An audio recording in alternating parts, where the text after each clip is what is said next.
আবেগ, অতিরিক্ত আবেগ। আমার কেন জানি মনে হয় যে অতিরিক্ত শব্দটাই আমাদের জন্য ক্ষতিকর, যে অতিরিক্ত শব্দটাই আমাদের জন্য ক্ষতিকর। আমার কেন জানি মনে হয় যে কোনো কিছুর একটা সীমা আছে, আর সেই সীমা লঙ্ঘন করা উচিত নয়। আমি জানি না এটা বাস্তব কিনা, আমি জানি না এটা সত্য কিনা, আমি জানি না এটা গ্রহণযোগ্য কিনা, তবে মনে হয় যে শুধুমাত্র আবেগ দিয়ে কোনো কিছুর সিদ্ধান্ত নেওয়া উচিত নয়। উপরওয়ালা আমাদেরকে বিবেক দিয়েছেন সেটাকে কাজে লাগানোর জন্য, হ্যাঁ, সেটাকে ব্যবহার করার জন্য। এত বেশি আবেগী হওয়া ভালো নয়।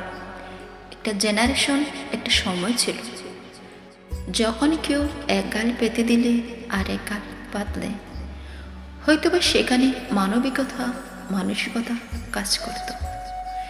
কিন্তু এই জেনারেশনে দাঁড়িয়ে এমনটা হওয়া অনেক কঠিন। না, আমি বলছি না আবেগ বাড়িয়ে কারোর সাথে ঝামেলা করো, কারোর সাথে তর্কে যাও। আমি এমনটা বলছি না, আর আমি এমনটা বলতে চাই না। আমি এটাকে সাপোর্ট করি না যে তুমি অগ্রিম কাউকে আঘাত করো। সেটা নিজের কথার মাধ্যমে হতে পারে, অথবা নিজের হাতের মাধ্যমে হতে পারে। প্রথম আঘাতটা তুমি করতে যেও না, কিন্তু যখন কেউ তোমাকে আঘাত দিচ্ছে তখন নিজেকে সতর্ক করে নাও, নিজে সতর্ক হয়ে যাও। দ্বিতীয়বার আঘাত দেওয়ার সুযোগ করে দিও না। এখানে নিজের আবেগকে এতটা বাসিয়ে দিও না যে বিবেক কাজ করা বন্ধ করে দেয়। নিজের আবেগকে নিয়ন্ত্রণ করো। এই পৃথিবীর প্রত্যেকটা মানুষই নিজের স্বার্থ বোঝে। তুমিও যদি নিজের স্বার্থটা বুঝে থাকো তাহলে সেটা অপরাধ নয়, তাহলে সেটা অন্যায় নয়।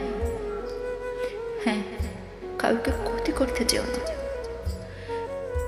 আর কেউ যদি তোমাকে ক্ষতি করতে চায় তাহলে তাকে দুর্বল ভেবে নিও না। মনে রেখো, এই পৃথিবীতে আজকের দিনে ক্ষতি করার জন্য কোনো শত্রুর প্রয়োজন পড়ে না। আপন মানুষগুলোই যথেষ্ট।